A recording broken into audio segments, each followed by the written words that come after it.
सुबह सुबह प्रभु जी दया तेरी नहीं है, रात भर तेरी वफादारी भी। सुबह सुबह प्रभु जी दया तेरी नहीं है, रात भर तेरी वफादारी भी। वर्णन करूं मैं कैसे प्रभु जी, करता रहूं मैं बस तेरी स्तुति। वर्णन करूं मैं कैसे प्रभु जी, करता रहूं मैं बस तेरी स्तुति। ऐ मसीह तू महिमा पाए, नाम है तेरा महान। जय मसीह की। हमारा परमेश्वर के उपकारों को याद करने के लिए फिर से हमें एक उत्तम अवसर प्रभु ने प्रदान किया है। स्वागत है आप सबका इस कार्यक्रम में। आज की रोटी शीघ्र ही आने वाला प्रभु यीशु मसीह के मधुर नाम से आप सबको प्यार भरा नमस्कार। आइए हम मिलकर प्रार्थना करें। अनुग्रहकारी स्वर्गीय पिता, धन्यवाद और स्तुति करते हैं। आज का दिन आपने बनाया, इसमें हम आनंदित और मगन है परमेश्वर। प्रभु जी, हमारे हालेलुया मार्गों में प्रभु हम आपके विधियों के अनुसार चलने पाए। हम बहुतों के लिए आज के दिन आशीषित साबित होने पाए। बहुतों के जीवनों में परिवर्तन करने वाला, धार्मिकता में हालेलुया वो ले चलने वाले लोगों के रूप में हम लोग उभर आने पाए। प्रभु, जो दुखी मन वाले हैं उन्हें आप शांति प्रदान करें, खुशी प्रदान करें। जो बीमारियों में है प्रभु, दुष्ट आत्मा के बंधनों में है, उनके स्वतंत्रता और चंगाई के लिए प्रार्थना करते हैं। प्रभु जी, अनेक लोग इस समय पर अनेकों प्रकार के समस्याओं के कारण, उनके जीवन के खराब परिस्थितियों के कारण दुखी हैं प्रभु। उनके लिए हम प्रार्थना करते हैं प्रभु। हमारे देश के प्रति प्रार्थना करते हैं, हमारे अधिकारी गणों के प्रति प्रार्थना करते हैं। रहम करे विश्व पर में परमेश्वर, शांति आए। यीशु मसीह में जो शांति है लोग अनुभव करने पाए। सत्य को जानने के लिए हम में से प्रत्येक की आत्मीय आंखों को खोले परमेश्वर। प्रभु जी, हर एक मनुष्य के नियमों के अधीन रहने के लिए हमें सिखा परमेश्वर।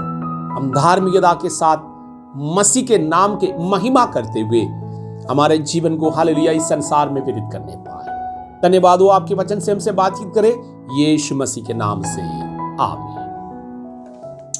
आज के मनन के लिए हम परमेश्वर के वचन से एक पद पढ़ेंगे। फिलिपियों की पत्री पहला अध्याय के 29वें वाक्य।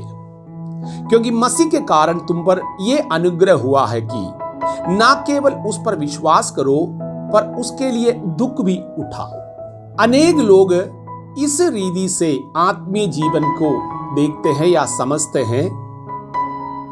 हमारे हर एक दुखों से, मुसीबतों से हम एकदम एक जादू के साथ, जादू के द्वारा स्वतंत्र हो, या हम आत्मीय जीवन धन कमाने का, हमारे जीवन के प्रत्येक समस्याओं के समाधान के लिए एक जरिए के रूप में हम देखते हैं। क्योंकि मनुष्य की बुद्धि इस प्रकार हमें सिखाया। यदि किसी से पूछे, अधिकतर लोग ये कहेगा कि आपको एक परमेश्वर की जरूरत इसलिए है, इस संसार के जीवन में आप बिल्कुल सही सलामत खुशी के एक आशीष के जीवन व्यतीत करें, आर्थिक आशीषों में आप उन्नति हासिल करें।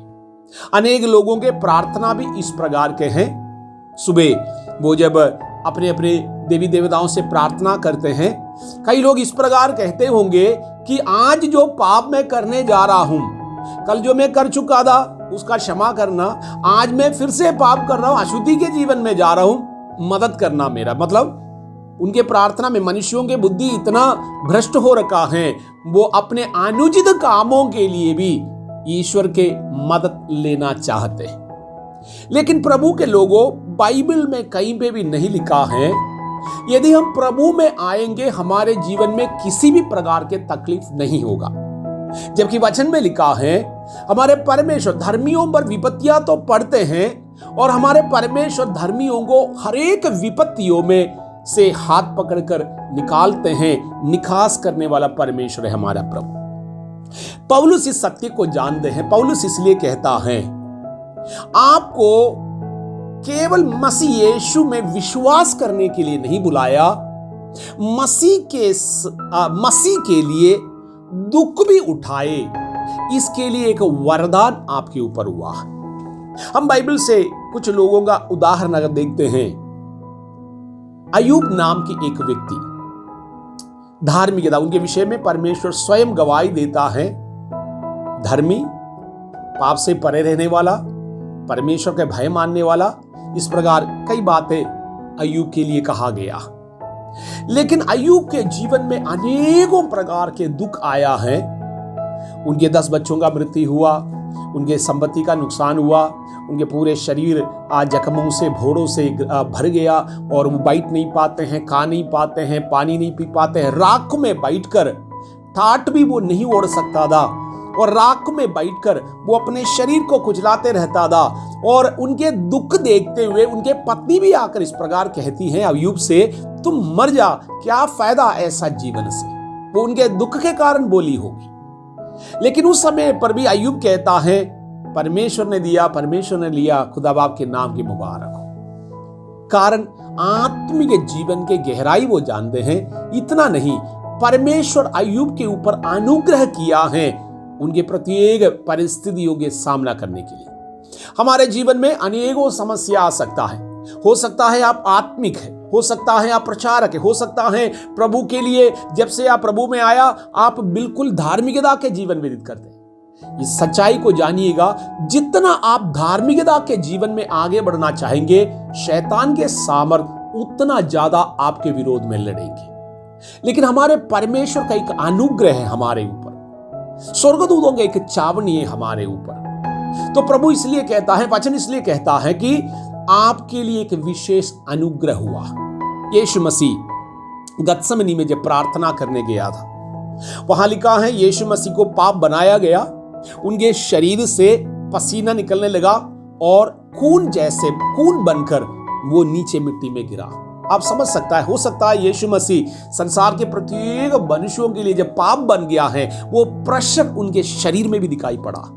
हो सकता है प्रतिदिन के जीवन का जो प्रेशर है, प्रतिदिन के जीवन का जो टेंशन से आपको घेर लेता होगा, आप ठीक प्रकार सोचते भी नहीं होंगे। लेकिन अनेक लोगों को मैं जानता हूं, उनके जीवन में जरूरतें बहुत कम हैं, उनके जीवन में बहुत ज्यादा डिमांड नहीं है, गरीब लोग हैं, लोग उसको देखकर मजाक भी उड़ाते होंगे, लेकिन प्रभु में वो आनंदित है।